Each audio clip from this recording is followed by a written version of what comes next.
This episode is brought to you by Progressive Insurance. Fiscally responsible, financial geniuses, monetary magicians. These are things people say about drivers who switch their car insurance to Progressive and save hundreds. Visit Progressive.com to see if you could save. Progressive Casualty Insurance Company and Affiliates. Potential savings will vary, not available in all states or situations. This episode is brought to you by LifeLock. During tax season, your personal info travels to a lot of places. Between payroll, your tax consultant, and the IRS. If your W-2 gets exposed, that's just the ticket for identity thieves. That's why LifeLock monitors millions of data points every second. If your identity is stolen, they'll fix it guaranteed or your money back. Don't let identity thieves take you for a ride. Save up to 40% your first year. Visit LifeLock.com/podcast. Terms apply. agenciadepodcast.com.br.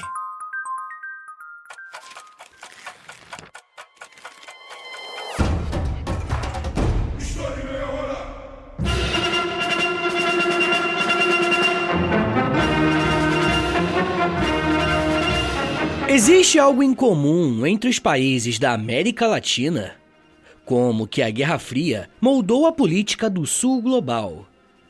Essas são apenas algumas perguntas que podemos nos fazer quando estudamos com mais atenção como aconteceram os golpes militares na América Latina. Esse episódio está inserido em uma espécie de série em que analisamos as ditaduras aqui na América. O meu objetivo aqui hoje é fazer um panorama geral, mostrando como que diferentes países passaram pela mesma questão. Como sempre, eu quero lembrá-los que eu uso fontes e autores confiáveis que você pode e deve consultar na descrição do episódio. A primeira coisa que a gente precisa fazer aqui hoje é delimitar bem do que a gente vai falar. Como iremos perceber ao longo do episódio, a América Latina tem como semelhança a existência de diversos regimes ditatoriais durante o século XX. E é claro que cada país possui o seu próprio contexto, mas de qualquer forma precisamos ter em mente que esse é sim um traço em comum entre os países da América do Sul.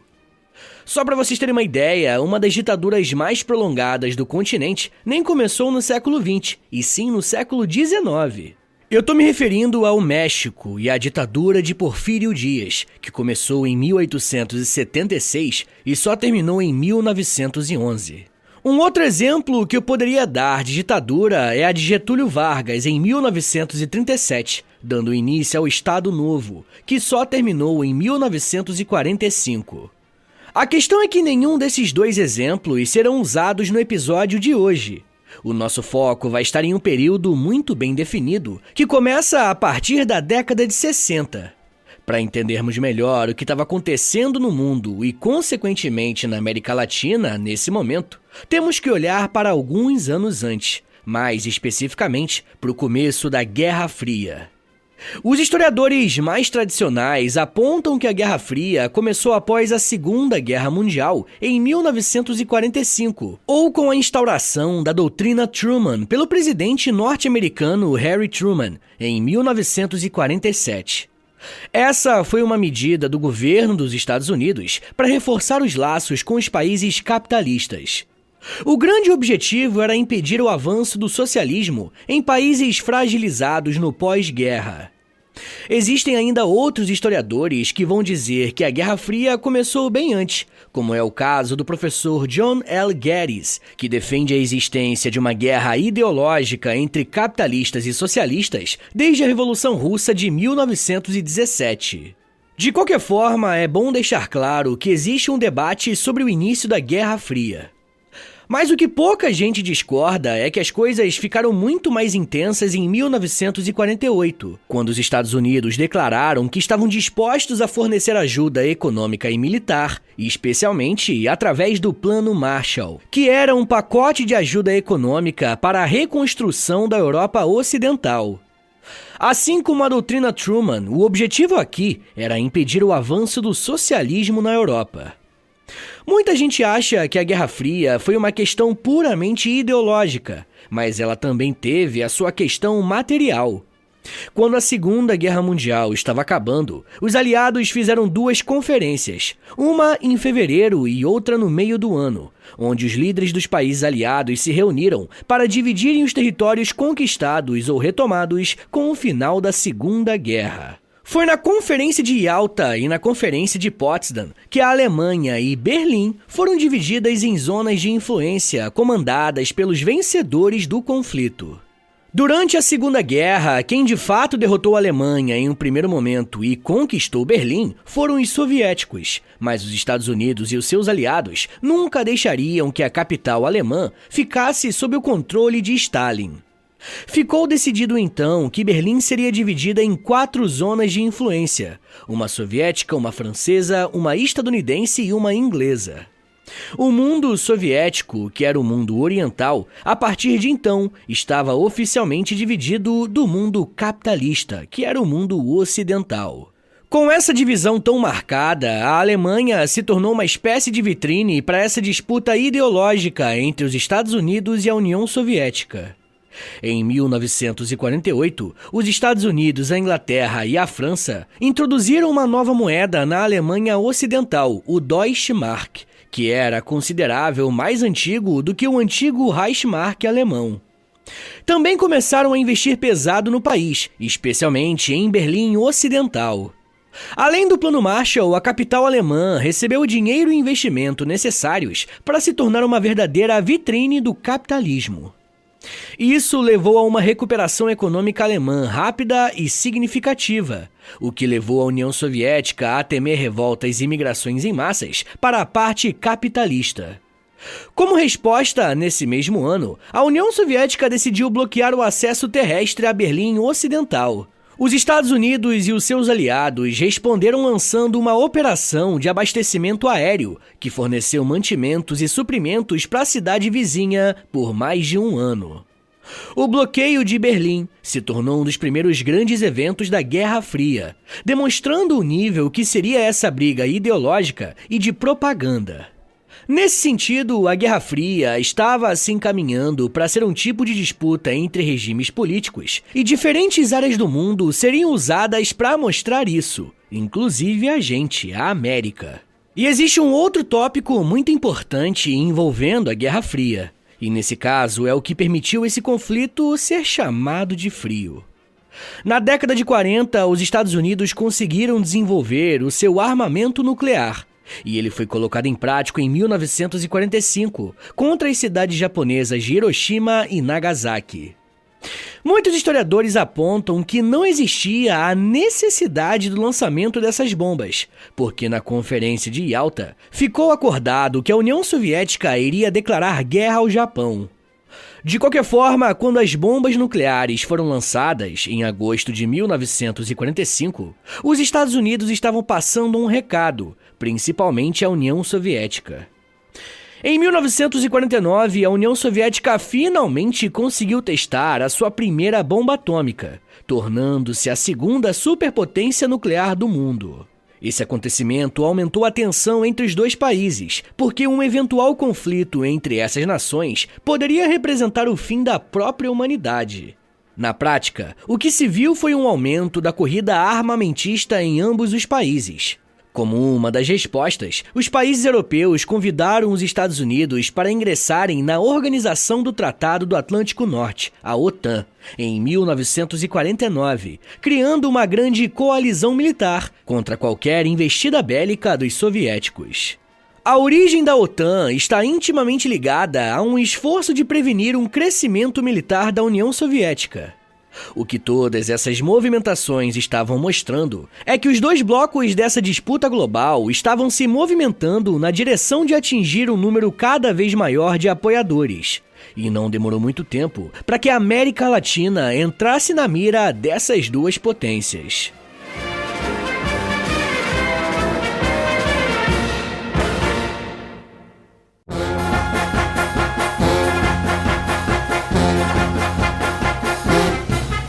Nos Estados Unidos, um político começou a ganhar muito destaque ainda nos anos 50, por conta dos seus discursos inflamados contra supostos comunistas infiltrados nas estruturas do governo estadunidense. Esse político era o senador Joseph McCarthy, que com a sua retórica criou um movimento chamado macartismo, que exportou essa lógica paranoica para toda a América Latina, e os governos locais passaram a ser vigiados por um grupo muito bem definido, as Forças Armadas. Um dos primeiros casos emblemáticos de golpe de Estado aconteceu no Paraguai, que enfrentava alguns anos de crise política entre os partidos Colorado e Liberal. Em 1949, um político colorado chamado Federico Chávez chegou à presidência. O governo Chávez ficou conhecido porque ele pegou um país com uma economia totalmente quebrada, com a inflação em alta e com a estagnação da produção agrícola e pecuária. Enquanto Chávez enfrentava essa crise, um general chamado Alfredo Stroessner estava em uma ala do Partido Colorado, uma ala que apoiava uma intervenção maior dos militares para resolver os problemas do país. O golpe, que tinha Stroessner como um dos mandantes, teve início no dia 3 de maio de 1954. Nessa data, um comandante militar tinha ordenado a prisão de um major, acusado de conspirar contra o presidente Chávez. Stroessner viu que essa era a oportunidade de agitar os militares que eram influenciados por ele. E nesse dia, Stroessner e uma série de outros militares marcharam em direção à sede do governo de Chávez. O presidente paraguaio, para se defender do golpe, foi se esconder em um colégio militar e ofereceu ao diretor do colégio, Marcial Samaniego, a chefia do exército do Paraguai em troca de proteção. O que o presidente não sabia era que o Marcial era um grande amigo do Alfredo Stroessner. O diretor do colégio respondeu à proposta prendendo o presidente e o entregando ao Stroessner. No dia 5 de maio, o Partido Colorado convocou uma sessão de emergência, onde foi solicitado que o Chávez renunciasse formalmente à presidência do Paraguai. A renúncia foi feita e o golpe de Estado estava dado. Depois que Chávez saiu, o Partido Colorado escolheu o político Tomás Romero Pereira para governar o país de forma interina. E no dia 11 de julho de 1954, o Partido Colorado organizou uma eleição em que Alfredo Stroessner concorreu sem nenhum adversário. E assim, ele foi eleito presidente do Paraguai. Inicialmente esperava-se que o Stroessner também fosse um presidente provisório. Ele foi colocado nesse cargo para tentar encontrar uma solução para as tensões e brigas dentro do próprio Partido Colorado. Porém, o militar que entrou na presidência em 1954 só foi sair em 1989. Foram 35 anos com uma ditadura no poder. Aqui no Brasil, o presidente em exercício nos anos 60 era João Goulart, um nome importante da política nacional que tinha como projeto implementar as chamadas reformas de base. Desde o início do século XX, a política externa dos Estados Unidos estava voltada para impor a sua vontade nos países da América Latina, e o contexto da Guerra Fria foi usado para justificar essas ações. No Brasil, João Goulart era cada vez mais taxado como alguém alinhado aos socialistas, e a administração de John F. Kennedy tinha representantes atentos ao que estava acontecendo por aqui. Não demorou muito tempo para que essa insatisfação com os rumos da economia do Brasil se transferisse em uma insatisfação política, uma vez que o João Goulart era frequentemente acusado de ter relações bem estreitas com comunistas. O presidente Jango resolveu promover uma série de grandes comícios para mobilizar a população em favor dessas reformas de base. A cidade escolhida para o início da investida foi o Rio de Janeiro, onde no dia 13 de março de 1964 foi realizado o Comício das Reformas. Nesse dia, compareceram aproximadamente 200 mil pessoas para ouvirem o discurso do Jango. Esse comício foi visto como uma gota d'água por aqueles que eram adversários do presidente. E aqui eu me refiro também ao cenário internacional. A essa altura, os Estados Unidos estavam sendo governados pelo presidente texano conservador Lyndon Johnson, que deu amparo político e militar para as Forças Armadas brasileiras pressionarem João Goulart. O início do golpe começou pela manhã no Rio de Janeiro, com o Jornal do Brasil, na edição 31 de março de 1964. Circulava nas bancas esse jornal com um artigo intitulado Minas desencadeia a luta contra Jango. Esse título fazia referência às ações do general Olímpio Mourão Filho, que ainda estava em casa quando autorizou que as tropas começassem a marchar de Juiz de Fora, Minas Gerais, em direção ao Rio de Janeiro. Apoiado pelo governador de Minas, José Magalhães Pinto, e por outras autoridades civis e militares, o grupo de Mourão seguiu para a capital do Brasil, seguro de que conseguiria depor o presidente. Na madrugada do dia 1º de abril de 1964, o presidente do Senado, Auro de Moura Andrade, ignorou a informação de que Jango estava no Brasil e declarou vaga a presidência da República, abrindo espaço para que a casa empossasse Ranieri Mazzilli, então presidente da Câmara dos Deputados, como novo chefe do Executivo. No dia 2 de abril, os Estados Unidos reconheceram como legítimas as ações do parlamento e das forças militares, concretizando assim o golpe de Estado que deu início à chamada ditadura militar. Jango estava em Porto Alegre quando soube da notícia do Congresso, ainda na madrugada do dia 2 de abril de 1964.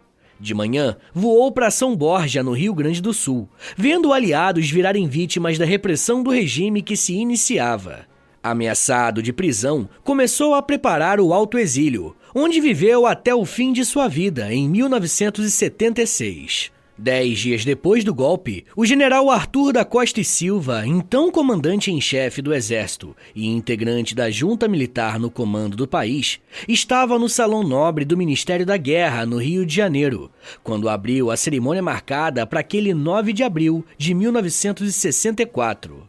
Diante de um batalhão de oficiais e jornalistas, ele leu a primeira norma do novo governo, o Ato Institucional número 1, depois conhecido como AI-1. Os 11 artigos do texto listaram as medidas que seriam adotadas pelo regime para a, abre aspas, reconstrução econômica, financeira, política e moral do Brasil. Fecha aspas. O documento reforçava a ideia de que os militares estavam colocando em prática uma revolução para salvar o país do comunismo, mas que na realidade tirou da população direitos civis básicos. Pessoal, eu já quero falar mais sobre outros golpes militares aqui na América, mas me dá um minutinho aí, tá, gente, que daqui a pouco a gente volta e eu falo um pouco mais sobre Argentina, Chile, comunismo, traição e 11 de setembro. Segura aí, que é um minutinho só.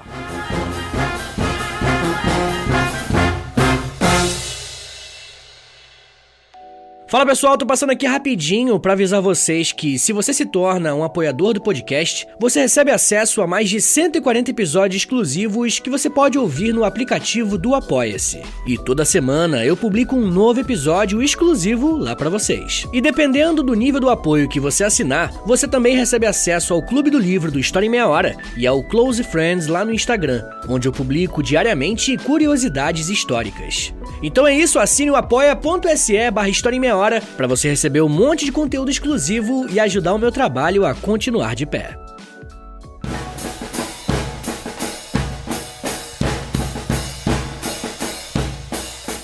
Abre aspas. As grandes calamidades são sempre instrutivas, e sem dúvida o drama mais terrível que a nação sofreu em toda a sua história, durante o período da ditadura militar iniciada em março de 1976, servirá para nos fazer entender que só a democracia é capaz de preservar um povo de tal horror, que só ela pode manter e salvar os direitos sagrados e essenciais da criatura humana. Só assim poderemos ter certeza de que os acontecimentos que nos tornaram tragicamente famosos no mundo civilizado nunca mais se repetirão em nossa pátria. Fecha aspas. As palavras que você acabou de ouvir fazem parte de um relatório chamado Nunca Mais, e foi idealizado pela Comissão Nacional sobre o Desaparecimento de Pessoas, que teve início em dezembro de 1983, ano em que uma das ditaduras mais sanguinárias da América Latina chegou ao seu fim, a da Argentina. O mesmo discurso anticomunista que pairou sobre o Brasil e o governo João Goulart esteve presente na Argentina. Por conta das políticas sociais do então presidente Arturo Illia, ele foi acusado de ser um comunista que implementaria uma revolução no país baseado em guerrilhas armadas. A pressão contra o presidente começou a aumentar tanto que os militares arquitetaram um golpe. No dia 28 de junho de 1966, a Argentina presenciou um golpe de Estado orquestrado pelas Forças Armadas. E quem liderou esse processo foi um general chamado Julio Alzogaray.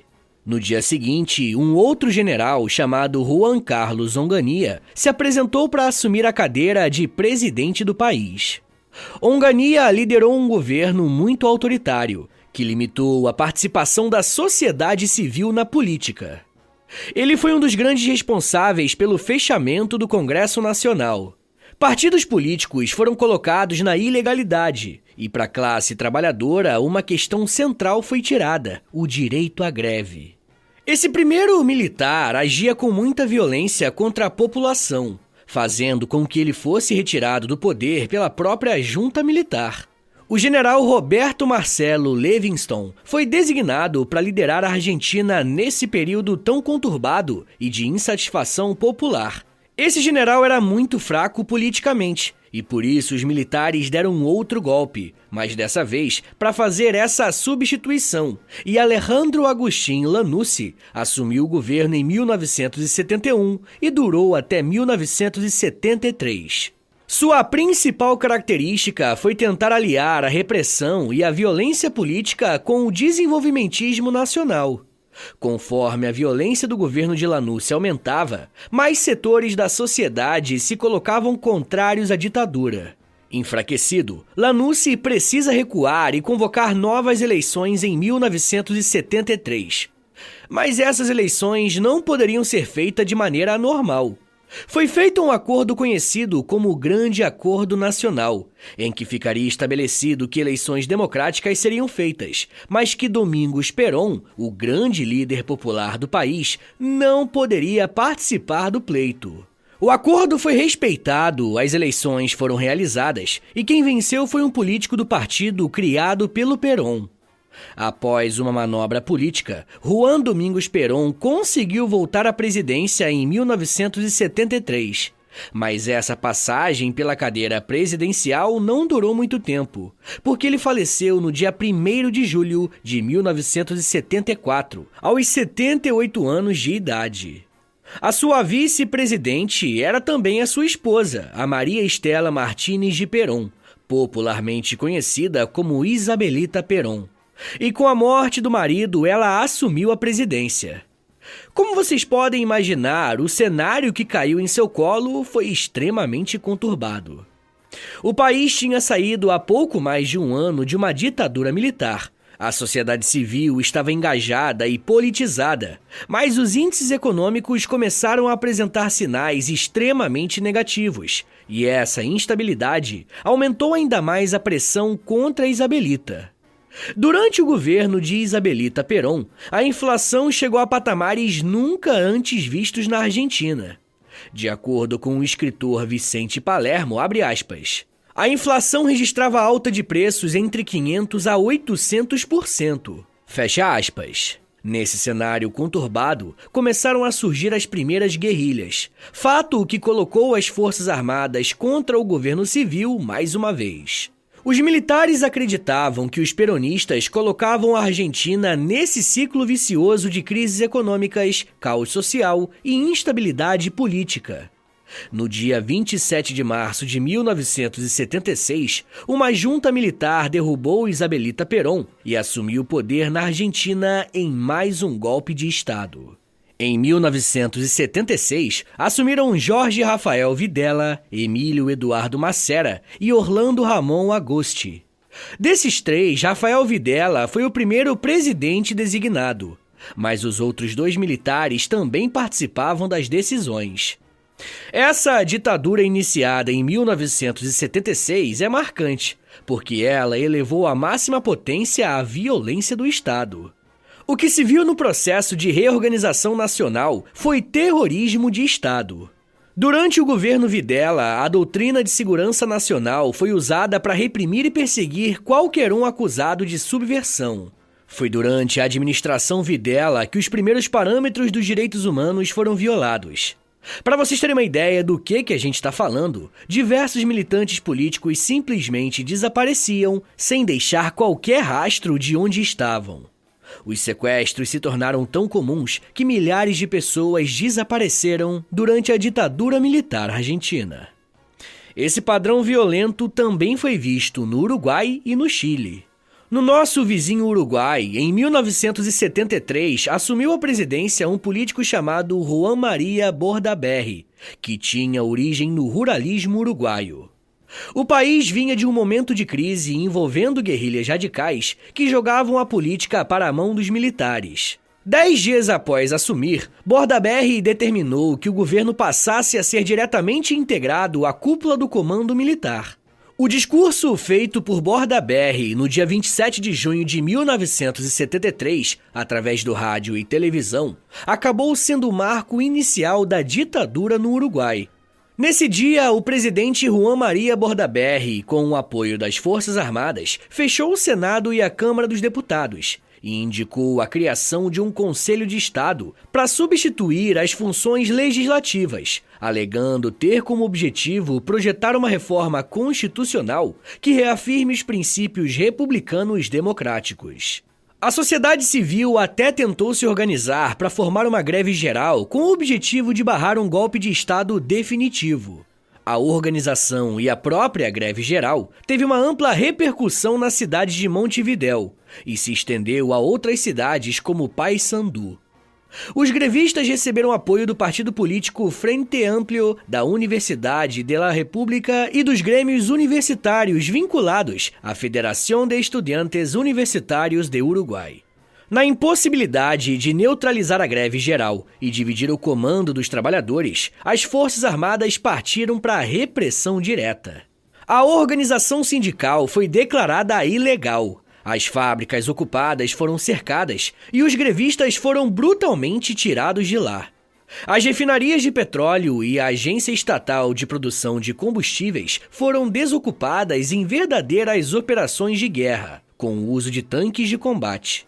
Por meio de decreto, os líderes grevistas foram demitidos sem direito à indenização.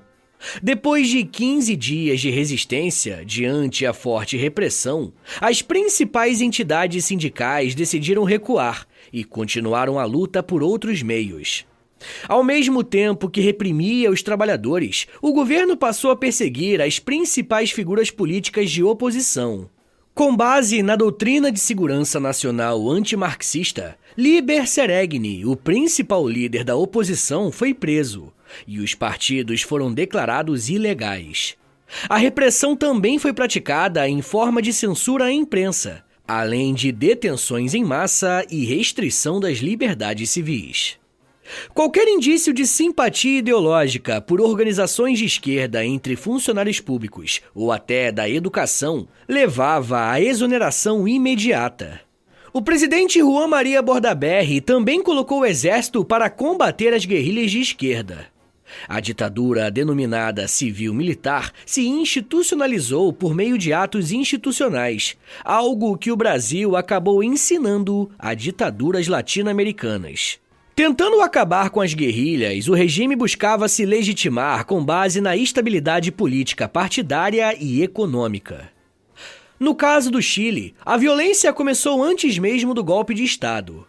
O país elegeu um político chamado Salvador Allende, que tinha uma proposta muito clara: implementar o socialismo no país pela via democrática.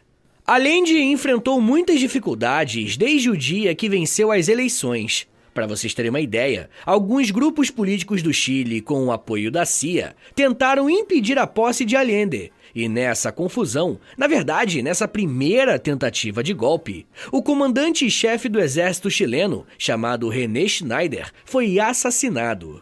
Conforme o governo de Allende se mantinha no cargo, o presidente socialista passou a enfrentar cada vez mais uma forte oposição interna. O mais curioso foi que Allende começou a sofrer uma pressão de sua própria base, por conta da demora da implementação de reformas que foram prometidas.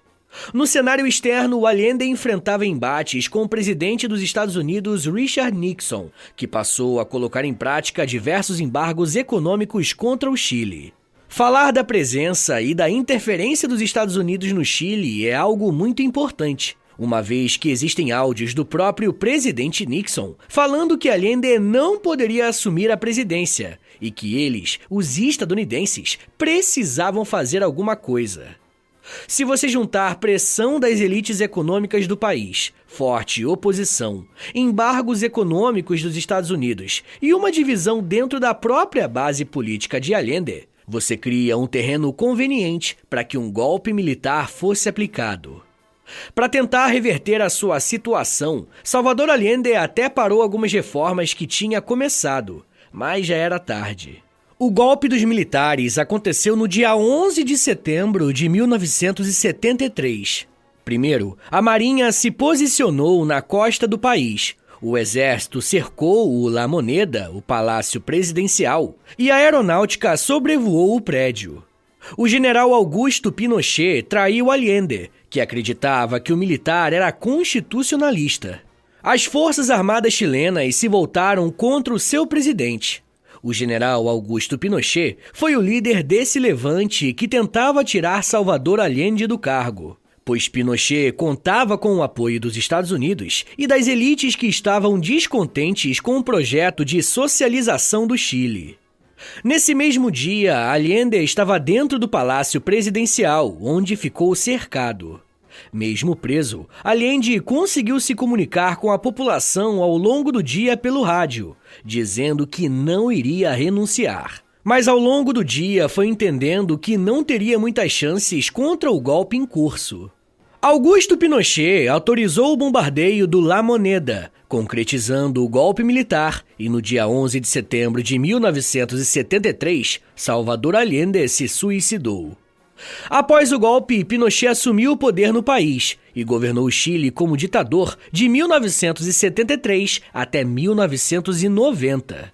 O seu governo é conhecido como a ditadura mais violenta de toda a história da América Latina. Os números oficiais referentes a esse período contabilizam pelo menos 3.000 mortos pelo Estado chileno. Um outro número que chama a atenção é que 200.000 pessoas foram exiladas. Um dos palcos dessa repressão foi o Estádio Nacional, que foi muito usado por Pinochet para torturar os seus presos políticos.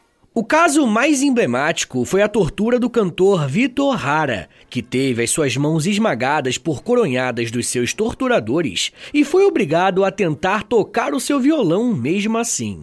Sádico, né? Além da enorme repressão de Pinochet, o seu governo ainda foi acusado de tráfico de menores, estupro de mais de 3.000 mulheres e tráfico internacional de drogas.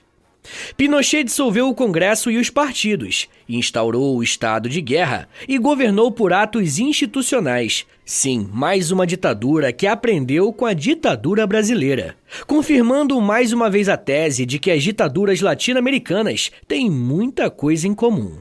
Pessoal, eu vou recomendar 3 episódios aqui do podcast, que você pode procurar aí no feed do História em Meia Hora, e eles vão servir de complemento para esse episódio que você acabou de ouvir, beleza?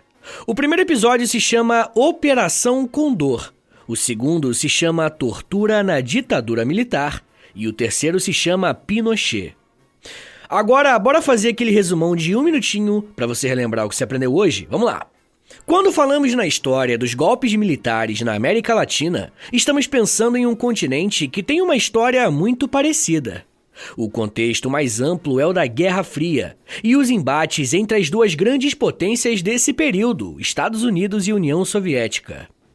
A partir da década de 60, a influência do macartismo e da perseguição aos grupos de esquerda atingiu toda a América, e o Paraguai, Brasil, Argentina, Uruguai e Chile tiveram golpes de estados muito parecidos, envolvendo as Forças Armadas como uma espécie de garantidora da ordem.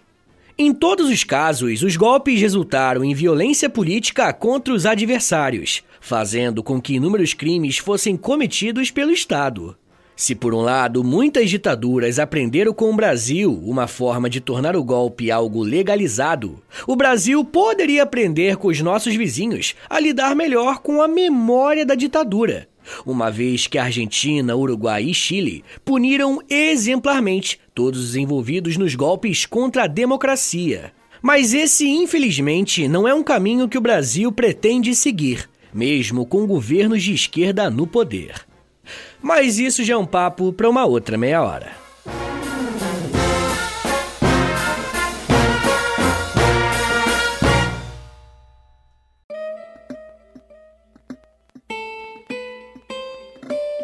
Senhores, muito obrigado por terem ouvido até aqui. Meu nome é Vitor Soares, eu sou professor de História e você acabou de ouvir o História em Meia Hora. Segue a gente aí na sua plataforma de áudio favorita para não perder nenhum episódio. Se você estiver ouvindo no Spotify ou na Apple Podcast, avalia o nosso podcast aí com 5 estrelinhas, tá bom? Quero lembrá-los também que a melhor forma de apoiar o podcast é assinando o nosso Apoia-se, tá bom? É apoia.se/História em Meia Hora. Uma outra forma de ajudar o podcast é através do nosso Pix. Anota aí que é o meu Pix e o meu contato também. É historiaemmeiahora@gmail.com. Mas se você não tiver condições de ajudar o podcast financeiramente, mas quer ajudar de outra forma, a melhor forma de longe é, primeiro, indicando o podcast para um amigo e, segundo, compartilhando nas redes sociais. Aí se aproveita e me marca no @História em Meia Hora, porque aí eu vou poder te agradecer pela ajuda.